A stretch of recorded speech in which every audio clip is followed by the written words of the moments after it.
get deeper into my story, things are about to get real. So, as a courtesy, I have changed the names and identifying details of a few people who appear in this book. Got it? We cool?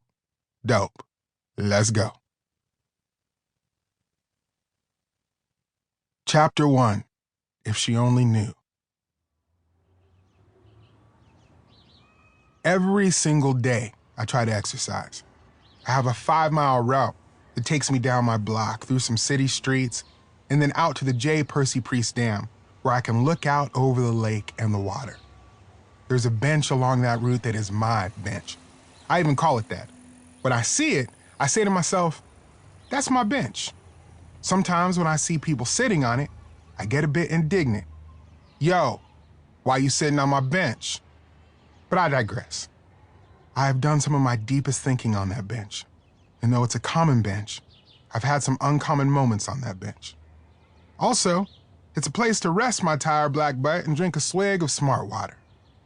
It was a fall day in Nashville, and the air was crisp. I put on my Alabama sweatshirt because my family is from the South, and if I don't roll Tide, well, they will disown me. I put on my bandana to keep the sweat out of my eyes and my sunglasses to keep the sun out of my eyes. I put on my wireless Bluetooth Beats by Dre headphones because I'm an audiophile, and stereophonic sound while exercising keeps me going. You think I'm going to listen to Bon Jovi on crappy-ass low-end Walmart headphones? Please. Now, some geography. On my walk, I go down some busy Nashville streets, and then I cross a fairly busy intersection on my way to the trails and quieter side streets that lead to the dam and the lake. As I was walking down the street this day, I approached the crosswalk. And there, on the other side of the street, parked at the curb right in front of the crosswalk, was an older white woman. In a blue and white older model Ford truck, she had her driver's side window down, which meant that I would be passing by her open window, and at some point, I would be less than a few feet away from her. And I knew in that instant, people, because, well, life, when you live in the South and you're 6'2" and black with dreadlocks, you know how some people perceive you. I have had a lifetime of white women reacting to me in fear, not because of my size or because of my clothing, but because of my blackness. But let me be clear. I have also had a lot of white women react to me because of the complete and utter magnitude of my sexiness. Don't get it twisted. But in this moment, I was keenly aware that my blackness was going to be a problem. As the light was getting ready to change, I realized that I was going to have to pass right by her, and at some point, she was going to see me walking toward her, and I knew that she was going to be scared, that I was going to frighten her. I decided at that moment, like I do in most moments, that I was going to do everything I possibly could to keep an old white lady from freaking out. Everything I could.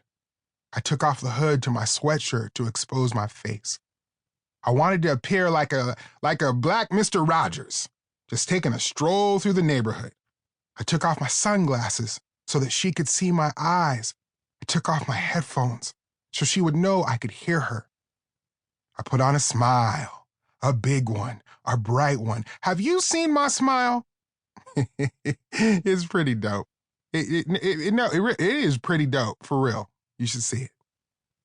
I was trying to say to her, I am not menacing. I'm not a thief. I'm not a thug. I am just me. It's me, Tyler.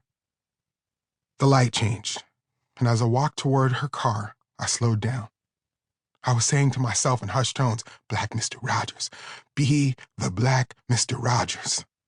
I figured that would be less threatening, and as I got within a few feet of her, she saw me. And her reaction was not at all what I thought it was going to be. It was worse. Her reaction was like something out of a Bugs Bunny cartoon. I thought I was in a Key and Peele sketch. This woman lost it for real. First, this woman practically jumped out of her seat, her gray hair nearly touching the roof of the cab. "Oh my God," she said, terrified, like she'd just seen a velociraptor.